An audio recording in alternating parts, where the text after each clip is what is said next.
Muy buenas noches y bienvenidos a Iguales, un programa producido por la Asociación Canarias Habla y financiado por la Consejería de Igualdad del Cabildo de Gran Canaria. Hoy hablaremos sobre la discriminación por orientación sexual. Según la comunidad médica, se estima que hay más de 10.000 personas trans ahora en España. De esto hablaremos ahora mismo. Antes vamos a presentar a nuestra invitada de hoy, Alba Rodríguez Buckelman, secretaria de la Junta Directiva del Colectivo Gamma. Muy buenas noches. Buenas noches. Muchas gracias por estar aquí con nosotros. A ustedes por invitarnos. Bueno, para todas las personas que no saben muy bien la realidad trans, ¿podría explicarnos qué significa ser una persona trans y cuál es la diferencia entre persona trans y persona cis? Sí, por supuesto. Ocurre que en la mayoría de los casos, en la generalidad de la población, cuando nacemos, el médico nos echa un vistazo y deduce o nos asigna un sexo, hombre o mujer, en función de nuestros genitales. Y en esa generalidad de los casos, cuando la persona crece, resulta que manifiesta una conformidad con esa asignación que se hizo. Pero hay supuestos en los que no, en la que la persona no encuentra una comodidad dentro de esa asignación realizada en primera instancia por el médico y que va manifestando esa inconformidad y que se traduce en que requieren mostrar su verdadera identidad, ¿no?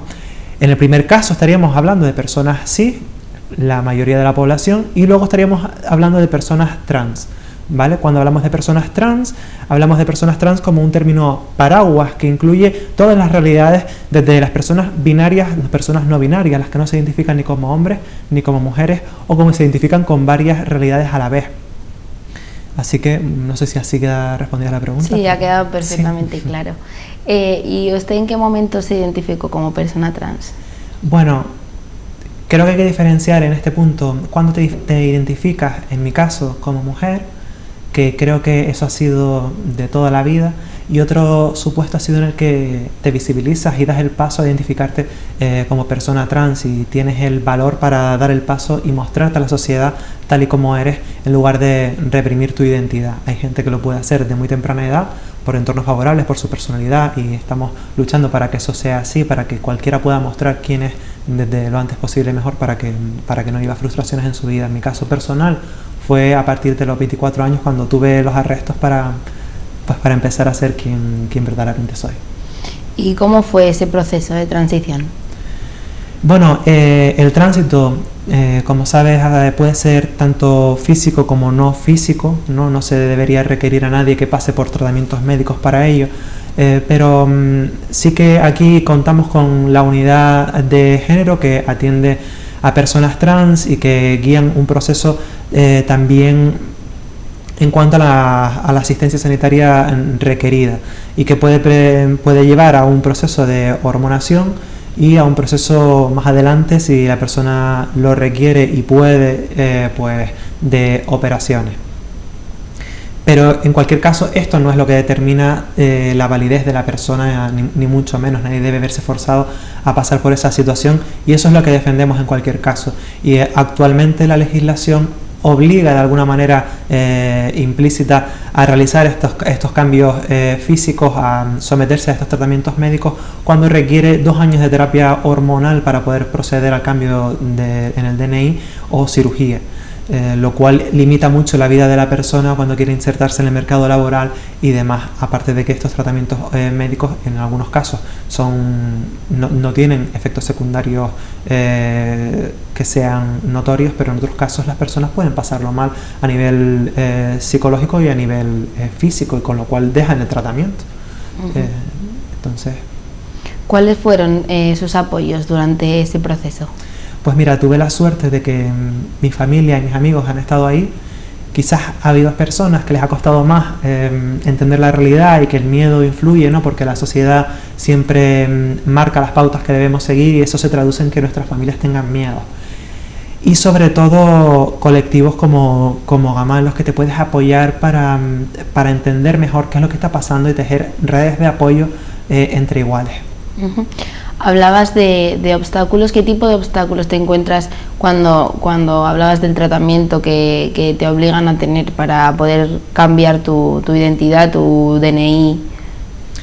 Claro, es que estos obstáculos se traducen Básicamente, el primero de todos es la inserción en el mercado laboral, pero los obstáculos también se traducen a todos los niveles, a nivel educativo, a nivel asistencial, porque es más frecuente que un niño pueda tener dificultades en el ámbito educativo si no es acogido conforme a su identidad sentida, si cuando la muestra no se le respeta, se le discrimina por ello, sufre acoso escolar con más frecuencia, es más fácil que pueda abandonar los estudios y por tanto no progresar, y por lo tanto su vida tiene más posibilidades de derivar hacia la exclusión social, y eso es lo que tenemos que corregir ante todo, ¿no? De que todos tengamos las mismas oportunidades.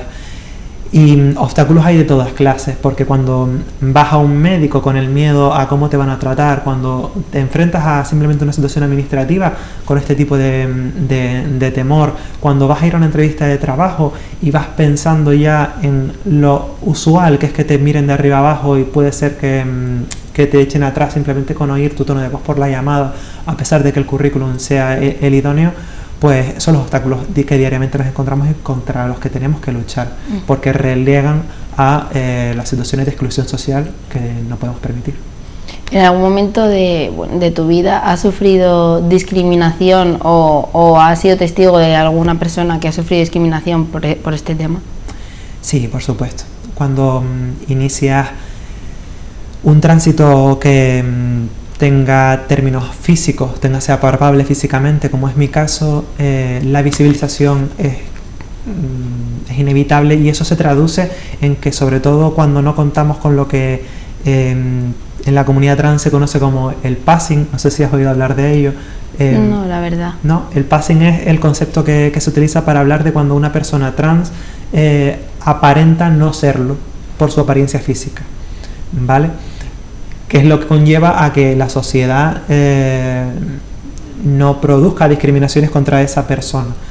Entonces, en los primeros momentos, cuando tú acometes un tránsito físico, es más normal que no tengas tanto passing y por tanto sufras más discriminaciones, porque no te adecuas a la norma. Tenemos que luchar para que esto no sea necesario, para que la sociedad entienda que la diversidad no es un valor a poner sobre la mesa y que tenemos que contemplar. Uh-huh. ¿Cuál es su relación con Gamma? Explícanos un poco, si puede ser, qué es Gamma y sobre todo qué servicios ofrece. Vale, pues mira, mi relación con Gamma es la verdad que desde el cariño, porque Gamma supuso para mí una red de apoyo muy importante en cuanto a que me aportó información, me aportó atención psicológica, me aportó pues el conocer a iguales que pasaban por circunstancias similares a la mía y con las que pude entablar conversaciones que no iba a poder tener a otros niveles, y me encontré una comunidad que te arropa y que te entiende y te respeta. Eso es fundamental, eso es fundamental. ¿Qué es Gamma? Gamma es un colectivo LGTB que está afincado aquí en Canarias, principalmente aquí en Canarias tiene su sede, que lleva luchando por los derechos de las personas LGTB más de 25 años y que tiene una trayectoria en su pelea contra las discriminaciones intachable, innegable. Gamma se compone de dos ramas principalmente, ¿vale? Tiene por una parte la parte del equipo técnico, que contamos con diversos servicios, desde atención psicológica, pruebas de detección temprana rápida de VIH, atención social, atención en personas en riesgo de exclusión social, de orientación laboral, de muchas ramas que bueno, están destinadas a favorecer, a ayudar a las personas LGTB que por nuestras circunstancias nos vemos más limitadas a la hora de acceder a las mismas posibilidades en la sociedad. Y por otro lado cuenta con su parte activista, que somos los activistas que intentamos hacer poquito a poco luchar por los derechos junto con la ayuda del maravilloso equipo técnico con el que contamos, y que entre el que se tejen las sinergias necesarias para ir dando esos pasitos y conseguir poco a poco la meta de la igualdad. ¿Cuál es la diferencia entre identidad y orientación? Pues identidad tiene que ver conmigo mismo. Identidad tiene que ver con mí mismo. Es quién soy yo y cómo me identifico, valga la redundancia. Es decir, si soy una mujer, soy un hombre, soy una persona no binaria. Orientación es hacia quién me siento atracción afectivo-romántica, sexual.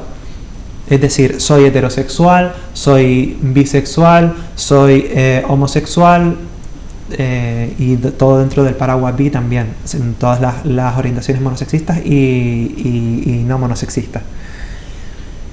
Y es importante saber que las personas trans, al igual que las personas cis, pueden ser heterosexuales, homosexuales, podemos ser mujeres lesbianas, podemos ser mujeres bisexuales, pueden ser hombres gays, etc. Bueno, desde 2009 se ha comenzado la lucha por la despatologización trans, que a día de hoy tiene más de 417 miembros adheridos, entre los que están grupos activistas, instituciones públicas y privadas. ¿Qué nos podría contar sobre lo que consiste esta lucha y por qué es importante que todavía se mantenga? Bueno, esta lucha tiene su día clave en el tercer sábado del mes de octubre, que fue el pasado 17 de octubre, que es el día por la despatologización de las realidades trans, que ha tenido su pequeña materialización hace 2 años recientemente en la consecución de sacar por parte de la OMS, de la Organización Mundial de la Salud, como del catálogo de enfermedades mentales, la transexualidad, para ser considerada como una identidad, ¿no?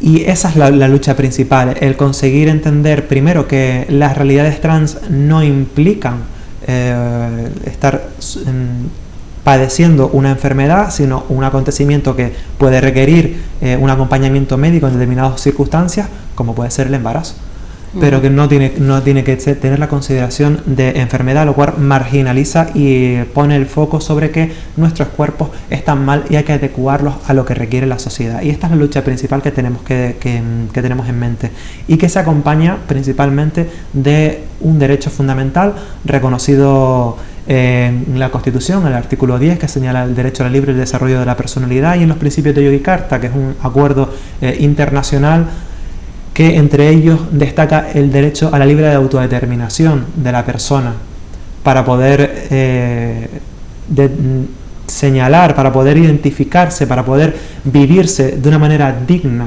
día a día, sin que nadie pueda negar su realidad por no estar limitándola por cuestiones de hormonación, de cirugías, de otras cuestiones legales incluso, más allá que su propia vivencia. Porque ojalá tuviéramos una maquinita para desde el principio saber quién soy, cómo soy, y que lo dijeran un grupo de expertos que sin ningún tipo de duda, pero hasta que esa máquina exista, lo que tenemos que hacer es caso a la propia vivencia de la persona. ¿Y por qué es importante la aprobación de la ley LGTBI estatal? ¿La población española sigue sin aceptar al colectivo? Bueno, está dentro de esta lucha por la despatologización y está dentro de esta lucha por la no discriminación y por la inclusión, por reconocer la diversidad como un valor del que podemos extraer mucho más para crecer como sociedad. Las personas trans, como comentábamos antes, para poder acceder a su DNI tienen que pasar por un proceso de hormonación obligatoria de 2 años. Viene recogido en la ley de 2007. Hay muchas legislaciones a nivel europeo que no recogen circunstancias similares, que se permite realizar el cambio de DNI sin ningún tipo de problemas y que no ha supuesto ningún tipo de dificultad ni de problema añadido social que merezca ningún tipo de reseña. Y sin embargo estamos lastrando las vivencias de estas personas y relegándolas en muchos casos a vivir vidas marginales, valga la redundancia, porque las tasas de empleo de la población trans rondan el 80%, que es una situación a coger con mucho cuidado.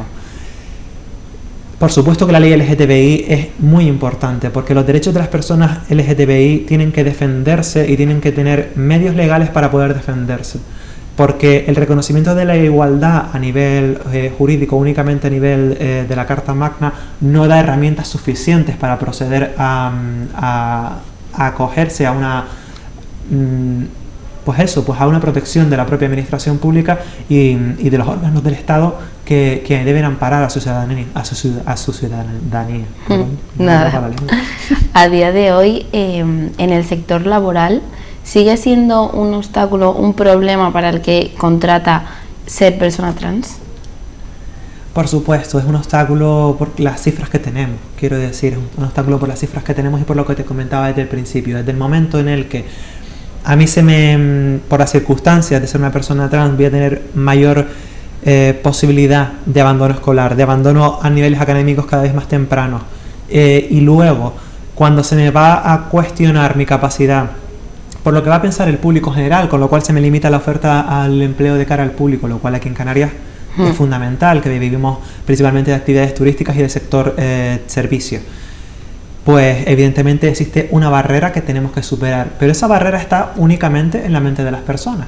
Es una barrera que en cuanto a sociedad comprendamos que no tenemos que tener miedo a lo extraño, que no somos más que otro tipo de personas, otras personas con características un poco diferentes a otras, como somos todos, pues podremos caminar juntas y nos beneficiaremos y aportaremos más a la sociedad. Ahí va yo, la población española, canaria, ¿sigue sin aceptar esta realidad? Yo creo que cada vez más, y es mi opinión personal, cada vez más, pero no suficiente. Y es por falta de información. Porque sí es verdad que, sobre todo voy a hablar de la sociedad canaria, la sociedad canaria es abierta, la sociedad canaria somos cariñosos, somos dados a querer, a entender, a mostrar nuestra empatía, a acoger al prójimo, a que la gente viene de fuera y se integra. Canarias es una mezcla de culturas y eso solamente se necesita para favorecerse información. Cuando no hay esa información es cuando nos enfrentamos al miedo a lo extraño. Y el miedo a lo extraño en este caso serían pues las personas trans y las personas del colectivo. Y poco a poco esa normalización pues hará ver a la sociedad que somos nada más que personas que aportan, que caminan, que sienten igual que el resto. Según la revista Lancelot, hay en el mundo más de 25 millones de personas que no se identifican con su sexo biológico. Y de esas 25 millones, el 60% sufre depresión por el rechazo social. ¿Cómo ves el futuro? ¿Crees que avanzaremos en esto? En eso estamos. Esa es nuestra pelea. Esa es nuestra pelea. Por supuesto, es que cuando se oyen términos como disforia de género, asociada a la patologización de la realidad trans, creo que es un error de enfoque, porque si hay algún tipo de disforia, si hay algún tipo de sufrimiento en la persona trans, se debe al continuo traumatismo de la sociedad al que es sometido. Si hay algún tipo de problema, es el que constantemente se reciben discriminaciones y rechazos, y eso produce un malestar en el individuo. Y es lógico, es normal, si vivimos constantemente situaciones desagradables, si no se nos permite expresar nuestra identidad, si tenemos que vivir siendo quienes no somos, que nos acabemos encontrando en una situación que nos afecte psicológicamente, que nos afecte emocionalmente y que nuestras vivencias no sean todas lo ricas que pueden ser. Le hemos presentado como la secretaria de la Junta Directiva del colectivo Gamma. Cuéntenos un poco cuáles son las actividades que tenéis previstas para el Octubre Trans. Bueno, para el Octubre Trans, que ya está terminando, estamos realizando un plantel enorme de actividades. Hemos comenzado con una serie de entrevistas en directo que se llama, bajo el título de Espacio Transparente, todo ello dentro del proyecto El Tránsito del Tiempo, en las que hemos contado con diversas activistas del panorama local y nacional. Luego hemos contado también con una mesa redonda de mujeres trans que recomiendo que revisen y que vean, con grandes referentes a nivel nacional. Aparte de producir y emitir vídeos divulgativos de este tipo de realidades, para acercar un poquito la realidad, en este caso sobre todo también de las mujeres trans, porque estamos en el año de las mujeres LGBT dentro de la Federación Estatal de Lesbianas, Gay, Bisexuales y Trans. Y también hemos desarrollado un proyecto relacionado con acercar los conceptos por medio de audioguías y de recursos para favorecer la inclusión de personas con discapacidad. ¿Acuden muchas personas a la asociación o todavía hay gente como que se siente se frena por ir a la asociación a buscar ayuda, sobre todo? Muchísima gente, estamos desbordados. Cada año recibimos más y más personas que requieren ayuda, y con esta situación tan dramática que estamos viviendo a causa de esta pandemia, pues más aún, más aún. Los esfuerzos están puestos todos en ayudar todo lo que podamos a la población que lo requiere, y hay que aplaudir a nuestro gran equipo técnico por toda la labor que hacen, por dar el alma en cada atención psicosocial que hacen. Y bueno, de manera muy breve, un consejo para todas esas personas que sufren ahora mismo ese rechazo social o ese miedo por salir como son y mostrarse como son a la sociedad. Voy a dar un consejo desde lo personal, por supuesto. Yo les aconsejaría que buscasen tejer una red de apoyo, una red en la que poder ser, en la que poder crecer, en la que sentirse cómodos, en cuidado. Y a partir de ahí, que por supuesto pongan en valor su identidad, quiénes son, porque al final por posponer tu identidad caso por caso, porque las realidades pueden llegar a ser muy duras, es posponer tu propia felicidad, poner trabas a poder construir la vida que quieres construir. Y para eso, en colectivos como Gamay y otros tantos, tendremos siempre los brazos abiertos para ayudar. Pues muchísimas gracias por estar aquí. Creo que es muy importante dar voz a este colectivo y el demostrar que todas las personas deberíamos de ser como queremos ser y todo el mundo aceptar como cada persona quiere ser. Así que muchísimas gracias por estar aquí. A ustedes por invitarnos, de verdad. Muchísimas gracias. Ha sido de un nada. placer. Bueno, nosotros nos vamos a publicidad y enseguida volvemos.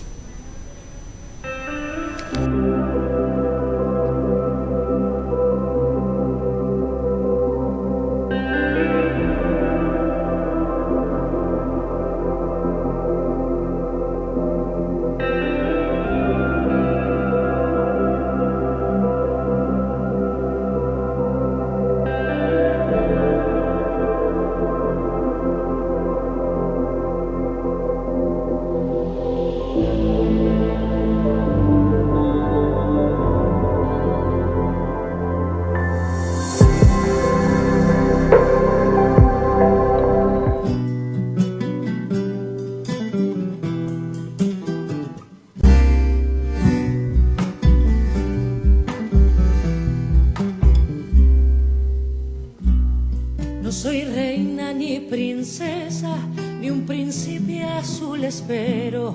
Yo sé quién soy, a quién quiero y qué es lo que me interesa. No dejo que mi belleza me traiga un final prestado, siempre protagonizado. Mi historia que mía es de esta letra, si una vez al color incolor